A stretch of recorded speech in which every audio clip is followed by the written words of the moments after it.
I don't know what to say. I really don't. The Dayton Flyers lose on the road after just putting up 94 points versus St. Joseph's to the VCU Rams. 49-47 is your final score. The season low for the Dayton Flyers. 47 points is just abysmal. And yeah, I'm kind of at a loss for words. Like I really don't know what just happened out there. Like that was god awful against a team that is your rival, against a team that you knew you can beat. I saw that too. I thought the talent level and the disparity in talent was quite evident. You lose by 2. You held them to 0 points in the last 6 minutes. They didn't score a bucket. They didn't make a free throw. And you still lose. It's just all bad, man. I really don't know what to say. After such a great performance on Tuesday, you do this. 47 points. The 18th ranked team in the country, I wouldn't be surprised if they're out of the top 25. I wouldn't be surprised if they're dropping a couple lines in the NCAA tournament. This VCU team is not good. They were not good tonight. Not even just tonight. That team is not good. You have the talent advantage in every position. And you played god-awful. I don't know, man. It's tough. It's tough to look. We haven't been here much. Look, this is our 4th loss, 19-4, and I haven't really been posed with the challenge to kind of do a losing post game. But right now, I'm just I don't know. 47 points against that team, terrible. But welcome into the unanimous decision. I'm Chris King, Dayton Flyers postgame show. Look, we'll continue to have these Dayton postgame shows throughout the season. Hopefully there's not a drop-off in what we're able to do, because Joe Lunardi was talking about how we can be a lock in the NCAA tournament, but losing this one, it just felt like you're not supposed to lose it. That team is a team rebuilding. This is a team that has a rookie head coach, a rebuilding year for those guys, a team that has a player who picked them over you in Michael Bell. And it just felt like they were not inspired to go out there and play their best ball like they were versus St. Joe's in Philadelphia. It was awful. Look, I get it. I get it, guys. Like, there's no way around this loss. This is awful. And it really makes you question how deep this team could really go in the NCAA tournament. I'm 100% thankful that we can actually be a team that is probably a lock to be in the NCAA tournament. It hasn't been that for the last 6 years. But, this is just super disappointing. I get it's on the road. I get it's a rivalry game. But it didn't feel like those guys wanted it.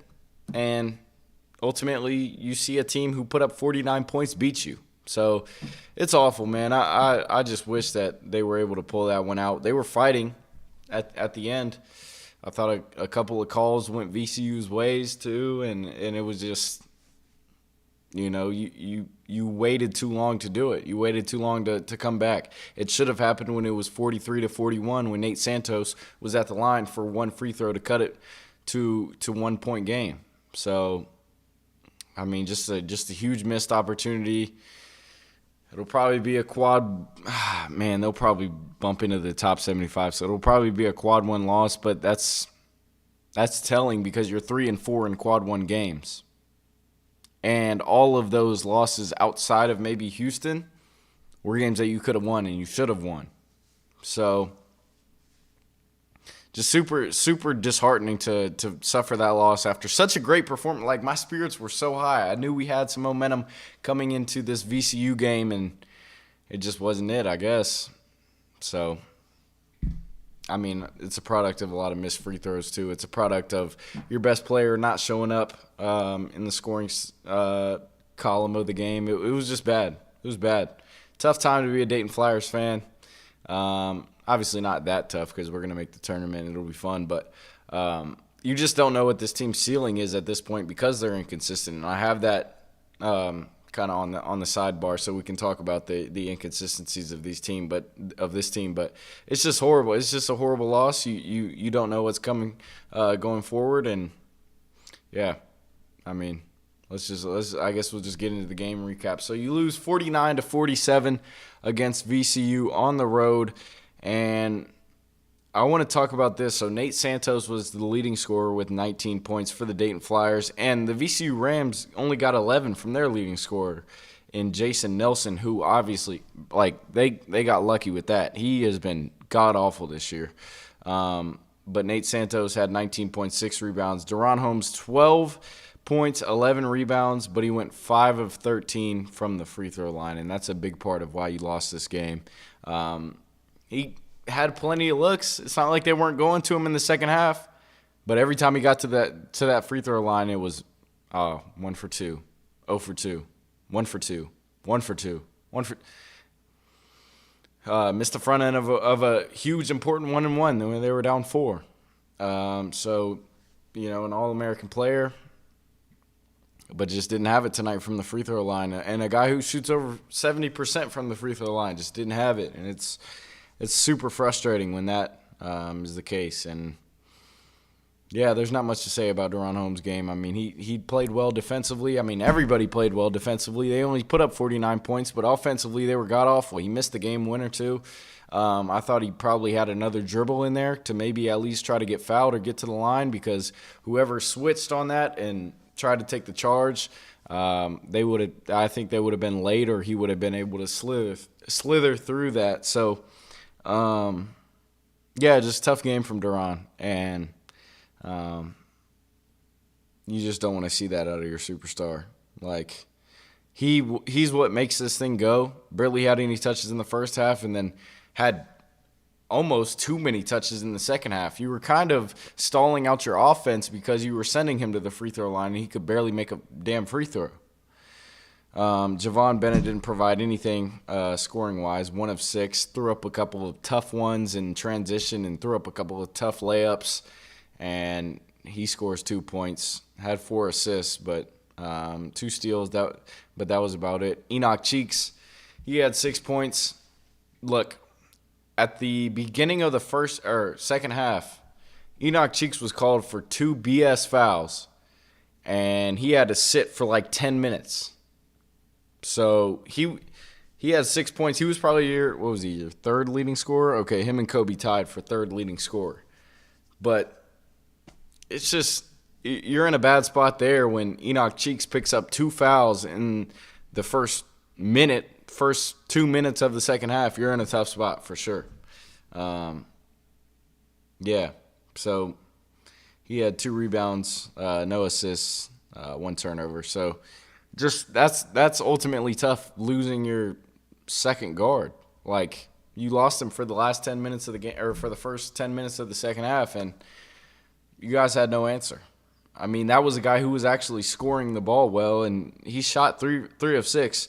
So, yeah, it's super tough to lose him. I thought the foul calls were a little late on Enoch and a little soft. But, you can only go so far in blaming the refs when you're putting up 47 points. Like, that's just awful. And then once again, I mean, we'll talk about this. 0 of 6, 0 for 1 from the 3. 2 assists, 3 rebounds. Can you guess who it is? Yeah, it's Kobe Elvis. Kobe Elvis is pretty much a catalyst of how this team performs. He's had great games, and they win huge games when he's playing well. Talk about Cincinnati, over 25 points. When you talk about St. Joe's the other night, 21 points, 10 assists. But tonight it was just black hole stuff and taking the shot clock down 30 seconds for him to just throw a prayer up or not get anything going offensively. I mean, it's just bad. It's bad. And I've had this thought about Kobe Elvis since he came into this program, and I think that's why you lost so many games in the past couple of years. The guy hasn't been consistent enough. This game is where you do need a Malachi Smith. Man, imagine Malachi out there, just to make sure Elvis sits the bench, because golly, he was awful. He was terrible. He was terrible. There's no other way to put it. You can't argue anyway. Kobe Elvis has been bad in all three. Yeah, Connor Sweeney comes in and says 2020 team wins this game by 30. Yeah, 100%. They're not getting held to 47 points. Their superstar is not shooting 5 of 13 from the field. That VCU team is not good, guys. Let me tell you, watching that game, and you guys can probably echo this same thing, that team sucks. That team is god-awful. That team is what they are. That team is 4th in the Atlantic 10 for a reason. Because they're terrible. They're not good. And we have the guards to kind of take away their scorers, right? Jason Nelson had an anomaly night. Yeah, guess what? He had 11 points. My goodness, that's a world beater right there, 11 points. No, this team sucks. That VCU team is god-awful, and you just lost to a terrible team. Sorry, I had to get off on the tangent there, but Kobe Brea, 6 points, didn't shoot it all that well from the 3, 33%. Missed one that was in and out. That's 1 3 away from going 50%. Didn't hate it. 4 rebounds from Kobe. Petrus got in the game for whatever reason. Didn't provide much. Played a little bit of good defense, I guess you could say. Isaac Jack played terrible too. It's a disappointing effort tonight. I mean, no other way to put it. Disappointing effort, disappointing game against a team that you beat 10 times out of 10. Like, it's awful. It's awful. It's a team that if you played them 10 times in a row, I guarantee you'll beat them 10 times. Man, I don't know what to say. Let's go ahead and let's speed this thing up. First half, I mean, you put up 22 points. That's not the recipe for winning. Duran he went 0 of 2 from the free throw line, or maybe 1 of 4 or something like that in the first half, and that's kind of a part of the reason why you didn't have the game at least tied and having that kind of confidence where, okay, we can go into half not down any points if he's able to make his free throws. So Duran played terrible. I thought in the first half, yeah, they didn't feed him that much, but he was being soft. Like, and this is the problem with Duran, and when everybody's making these comparisons and saying that he's the best player in the program history, he's not aggressive enough from the tip to the finish. He's not aggressive enough. You have to be down every time, it feels like, with Duran to kind of make an impact, it feels like. I don't know. He was bad tonight. And I think he would probably tell you he's bad tonight too. Like, 12 points, 11 rebounds. Yeah, you got a double-double, but 8 points were left on the board. You were getting your shot blocked in that first half. Kobe Elvis was a black hole in the first half. It was all bad. It was all bad. You played good defense. I mean, I'll give them that. They played good defense all night. They held VCU scoreless from 6 minutes on. From 6 minutes on in the second half. From the 6 minute mark, they didn't score a damn bucket.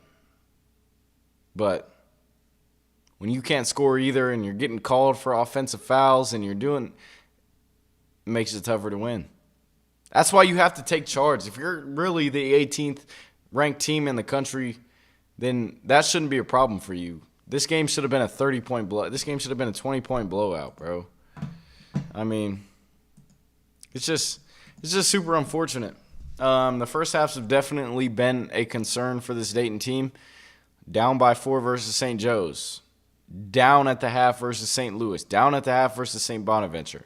You give up a 10-0 run at the end of the first half to Northwestern, which ultimately beats you. It's tough. These guys, I don't feel like these guys really understood what it takes to win this rivalry game. I mean, they didn't play with any fire outside of Nate Santos. Nate Santos, Javon Bennett a little bit at the beginning of the game, but then he ended up shooting us out of the game. Like, nobody really played with that realization that this is the same school, same team, same colors who prevented you from making the NCAA tournament last year. None of them understand that. Yeah, I get Malachi's hurt. Yeah, I get there's a ton of transfers in here. But you have to play with that kind of grit to win these type of games. The fact that they pretty much screwed you out of an NCAA tournament run last year. Nobody played with that kind of intensity, and it was just awful.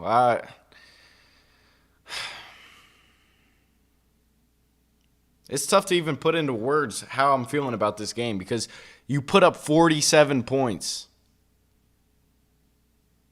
I thought the looks were there. You couldn't finish for crap. You couldn't take the ball up aggressively when you're finishing at the rim. You're getting blocked. You're being lazy. You had a ton of lazy passes tonight.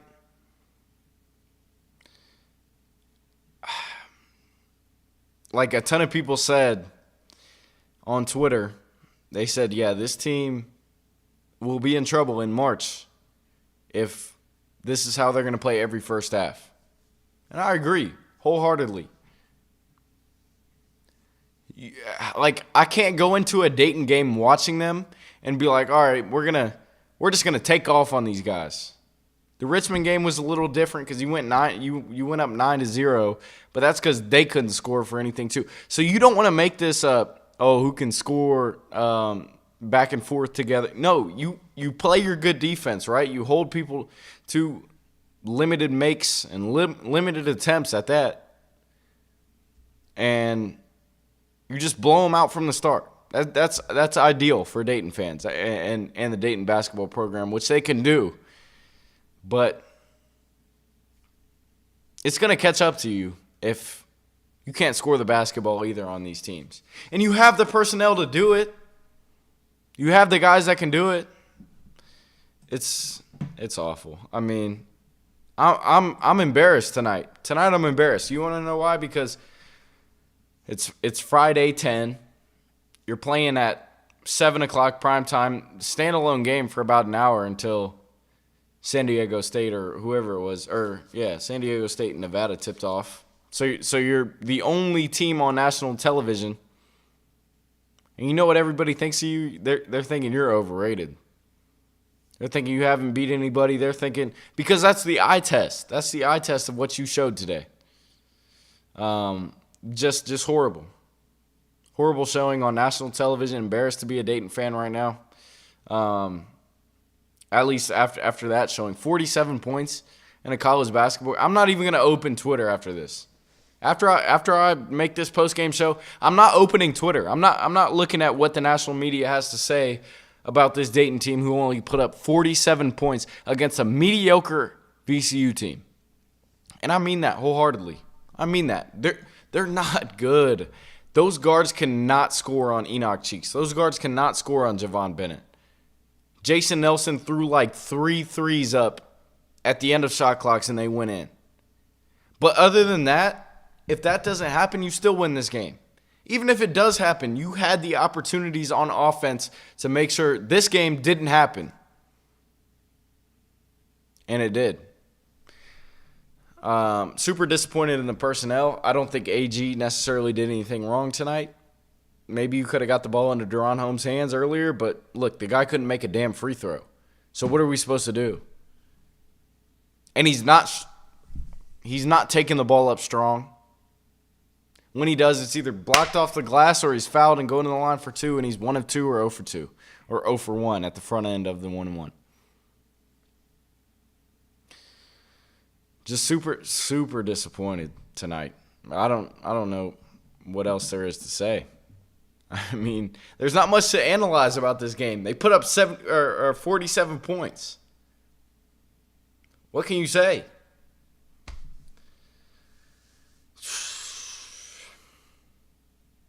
I mean, yeah, this is bad.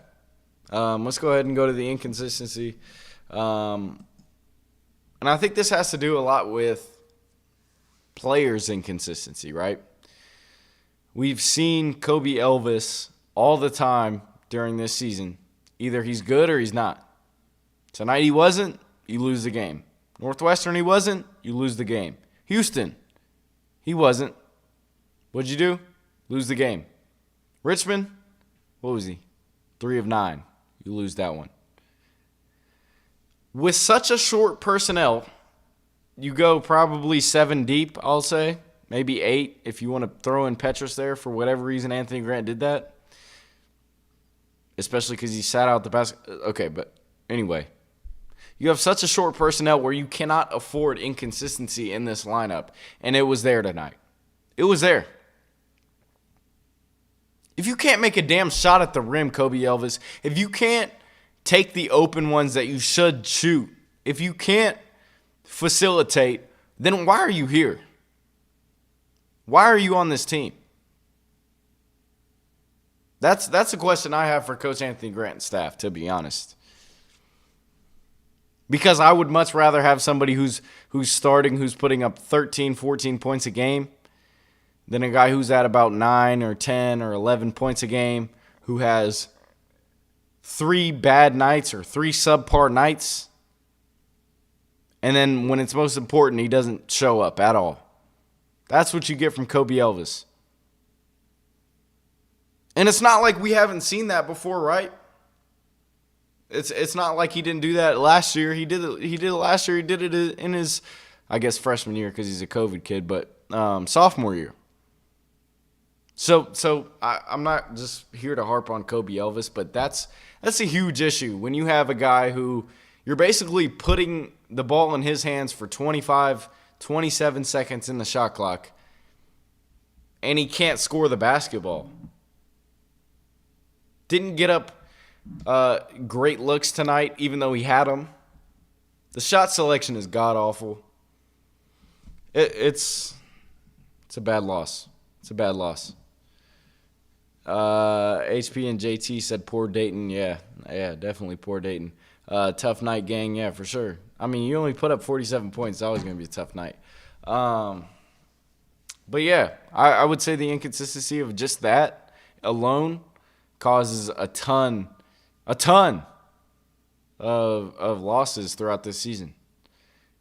Like, all right, if we go through the game log of what Kobe Elvis has done this season and the 4 losses that we've had, he's 0 for 6 tonight, averaging less than 10 points, by the way.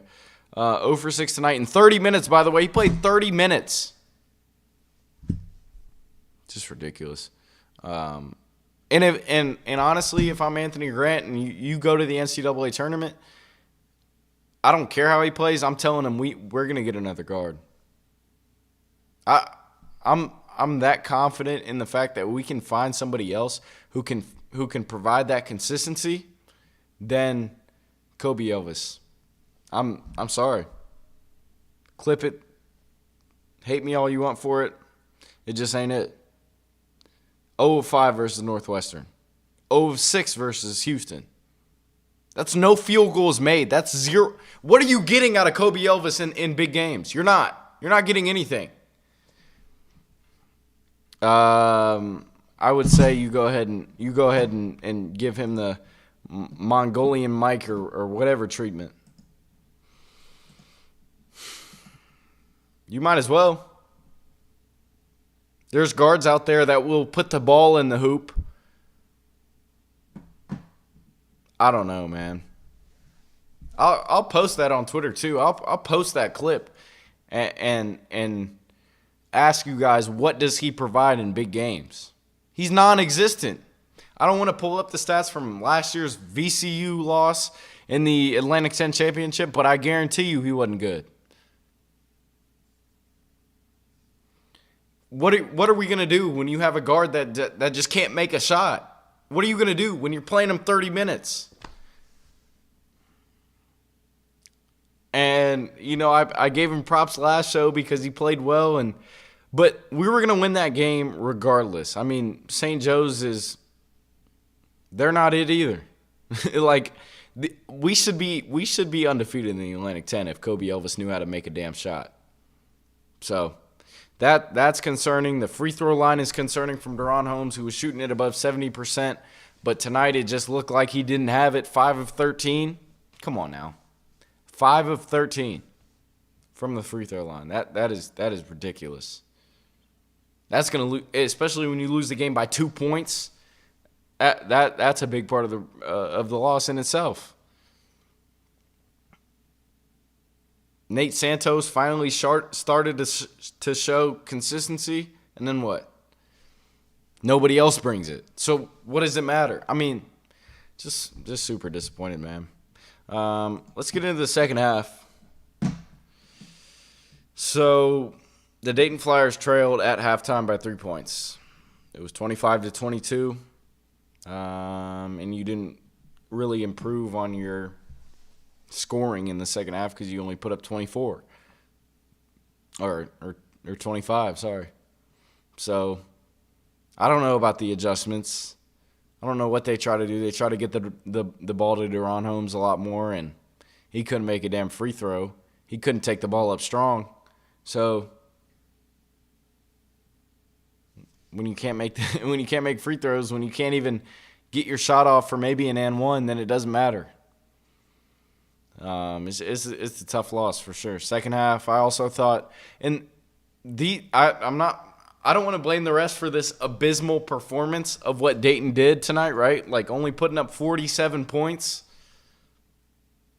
But down the stretch, it felt like they took the ball out of Dayton's hands. Now, Nate Santos did step out of bounds. But after that, look, you had the call on Nate Santos, which VCU ended up missing the 1-1, so maybe that was good for Dayton to try to get a shot to tie it or whatever. But they had the call on Nate Santos that he didn't even foul the guy. He was just playing body-to-body defense. They just call a foul. Then you had the Deron hook, which he got him a little bit. I'll admit, it was barely a chicken wing. But you let that go, man. You let that go. 10 times out of 10. You let that shit go.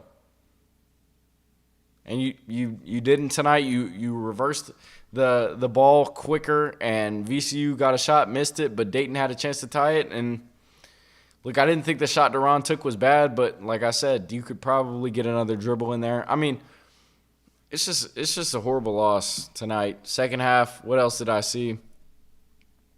Not many whistles outside of that, to be honest. Like, this game went by super fast. This game went by way too fast.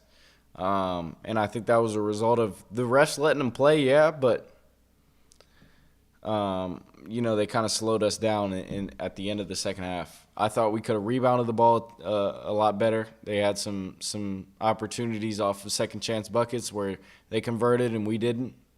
And yeah, just bad shots all around. VCU kind of played into our game, which was take it all the way to the end of the shot clock. That's the only way this VCU team can beat you, is if they take it to the end of the shot clock and try to play your game, because they're getting stops. That's a team that can defend.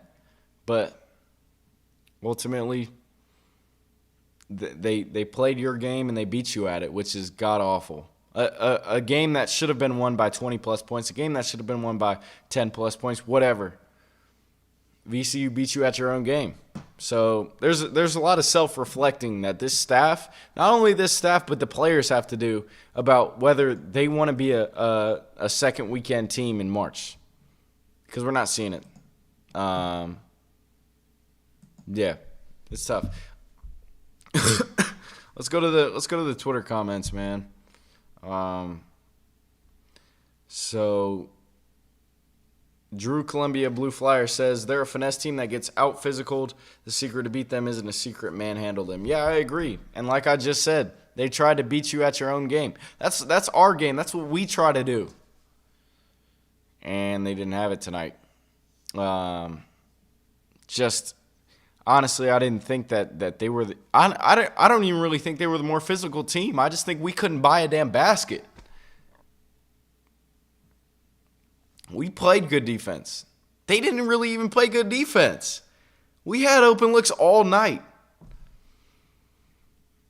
And we ultimately left it up to the refs' decisions at the end of the second half. We ultimately left it up to the end of the shot clock to decide when to go, and we left it up to the free throw line. I mean, Deron was look, I'm going to just say this now because I love Duran and I know the player he can be. He lost us that game tonight. I'll say it. Because they have no problem being aggressive with you and making sure you don't get an and one when you can only make one damn free throw every time you go to the line, or zero at that. He was never 2 of 2 tonight. That's the biggest issue. Didn't make free throws. It's tough. It's tough. There's not much analysis other than we couldn't make free throws. One, we lost to a team that's just worse than us, 100% worse than us. Kobe Elvis can't score the damn basketball in big games, and multiple other reasons. I mean, you're waiting to the end of the shot clock too, when you're missing layups at the rim. So it's super frustrating. Let's just go ahead and go to the look around. Obviously, that was the only game tonight, pretty much almost in all of college basketball, and you embarrassed us on a national stage. We might not even be ranked in the next week. San Diego State tied up 46-46 on the road versus Nevada. They'll probably jump you if they win, which I wouldn't have a problem with. If we fall out of the rankings, I don't care. We're not good enough. Colorado State up 17-10 versus San Jose State. So the Mountain West also has a couple of games, which is crazy. I can't believe that's it for a Friday in college basketball with no football going on. Nevada takes the lead with 6 minutes to go. So ultimately, you might not cut down the nets. You probably won't. You probably won't cut down the nets in the Atlantic 10 regular season. You are now, if Richmond wins tomorrow, because I think they play tomorrow, right? Yeah. If Richmond wins on Saturday, then they're 9-1 and you're 9-2. So you'd still be a game back. Loyola Chicago, who you have to go in and play on the road, is 8-2, half a game back. VCU, now just a game back from would be first place, but if Richmond wins tomorrow, there'll be a game and a half. So it's always tough to win on the road, I'll say. But tonight it just felt like that is an inferior team than you, and you should have won it. So I'm sorry, guys. Like right now, I'm just kind of disappointed. I don't know what to say. It might not have been the most entertaining show. The energy probably wasn't there, but that's what happens when you lose not only to your rival, but a rival who has owned you in the past couple of years, and a team that you really should have beat, who has a first-year head coach, who has 2 players from Utah State that he brought over thinking they would be great, and you held them to barely any points tonight, and you get beat still. You only put up 47 points. It's frustrating. An experienced staff like this and an experienced group of guys that haven't played with each other, but an experienced group in college basketball should win this game 100% of the time, and they didn't win it, so it's definitely tough. Let's see if there's any more comments. HP and JT said, stay up, Chris. I know how it feels to lose to VCU. Yeah, they're just – it's every year now, and it just feels like they've got our number in a sense when they shouldn't have our number. That's not a team that should have our number by any means. That's not a program. That's not a school who should have our number, but they do, and it's frustrating. And Anthony Grant's record versus VCU falls to 3-6. I don't know what to do. I don't know what to do. I don't know what to say. I don't know. Obviously, you go and support these guys when they're playing at UD Arena, and obviously they're going to be a March Madness team. They're going to be a team who can make some noise. They're going to get their revenge on VCU. They're playing them at home, in which they should be able to destroy them. But tonight was a game where you shouldn't lose. Tonight was a game where God. Not much else for me to say here. That's been the unanimous decision, the Dayton Flyers postgame show. I'm Chris King. Go ahead and subscribe to the YouTube channel. I got Bucks postgame show after this. And, just super disappointed. A game where you were favorited A game where during the game it looked like you had the advantage, you had the talent, and you lose. So it's on the performance of the players, it's on the coaching staff, it's on everybody involved in the program to win that game, especially when you were down 49-47. And you had the last shot at it. So it's just super frustrating, but trust me, we'll get the spirits back high. Let's look at just who's Dayton's got moving forward. Definitely a bounce-back game versus Duquesne. They're not losing this one on Tuesday. But it's just knowing that you've lost the most competitive games of the Atlantic 10 Conference. It makes you think, how far can we even go in March? Will we be the team that everybody bets against if we're a 5 seed? Will we be the team that loses as a 4 seed, 5 seed, 6 seed, whatever, to an 11 seed who just had a tougher conference? So just super disappointing loss. I don't mean to be a Debbie Downer, but it's just concerning for sure. Once again, I'm Chris King for the Dayton Flyers postgame show. This has been the unanimous decision. We'll be right back with the Milwaukee Bucks postgame show, Cream City crossover. For now,